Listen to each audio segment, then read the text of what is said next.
Olá, eu tô aqui para falar desse livro que está acabando de sair do forno, Crises, Tempos de Covid-19, que é, na verdade, um arquivo, talvez a gente possa até dizer isso, né?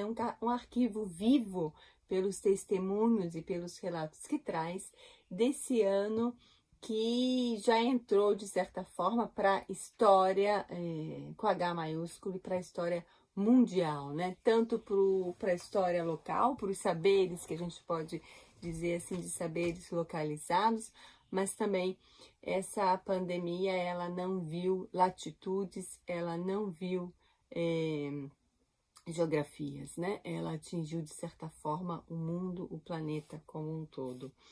Então, o que a gente oferece com esse livro, com esse volume, que tem uma série de ilustrações muito bem feitas pelo Ivan Medeiros, é uma reflexão, ou melhor dizendo, um arquivo sobre a pandemia, que gostaria de gerar e proporcionar para o leitor uma reflexão sobre o que foi esse ano, né? E como a nossa vida mudou completamente com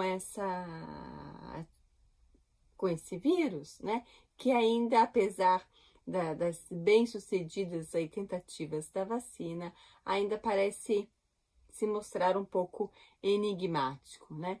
Então, o livro, ele reúne uma série de testemunhos, de testemunhos diferentes,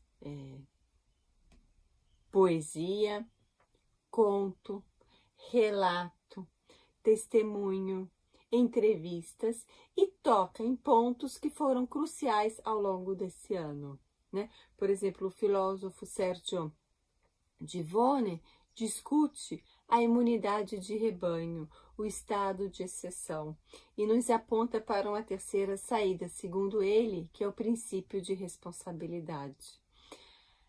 A Maria Grazia Calandrone, que é uma poeta, dramaturga, jornalista, mas uma pessoa também bastante ativa no meio cultural e também na vida, digamos assim, mais em atividades, né, da vida cotidiana e civil de qualquer indivíduo, traz uma reflexão muito interessante sobre como foi esse primeiro impacto, essa primeira onda da pandemia, né? Ela também cita como que essas mortes muito próximas foram vistas e, de certa forma, ela também compara com as mortes que já existiam, porque esse número de mortes na Itália já era, mas também na Europa já era um número que rondava, mas era um número um pouco distante, porque era um número relativo à imigração. Então, ela também coloca essa questão, né? Temos também alguns setores da sociedade que pararam e outros setores da sociedade que não pararam e que talvez realmente não poderiam parar, né? Mas é preciso também se colocar no lugar dessa pessoa que não parou e do risco e dos medos que ela coloca. Em falar em medo, o filósofo Massimo Cacciari traz uma reflexão bastante interessante sobre o medo, né?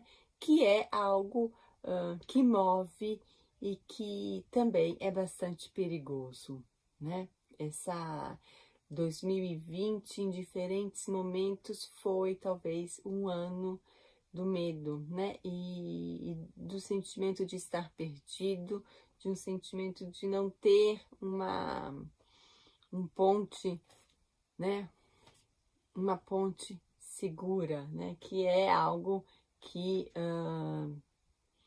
nos conforta. Uma ponte segura pode ser um gesto mais simples, que é ir dar aula, por exemplo, no meu caso, ou ir tomar um café num determinado lugar, ou sair para andar. Quer dizer, aí a gente está falando de hábitos, né?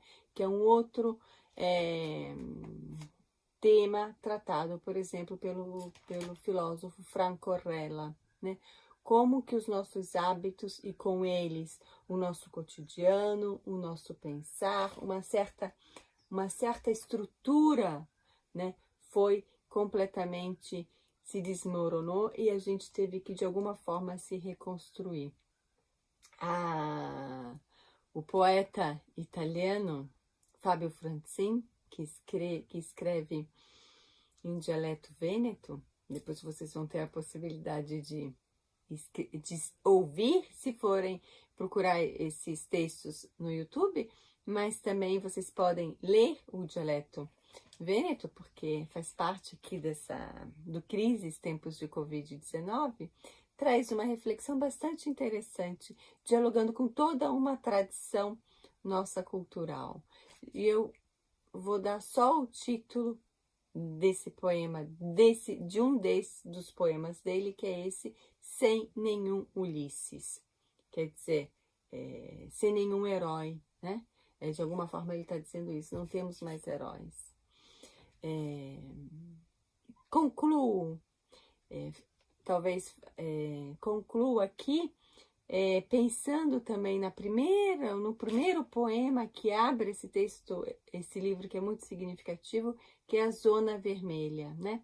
Zona Rossa, que foi aquela região da Itália, perto de Milão, que foi a mais atingida durante a primeira onda de pandemia e que rodou o mundo com aquelas cenas dos caminhões em Bérgamo levando os caixões com os corpos, né, das pessoas que faleceram por causa do Covid.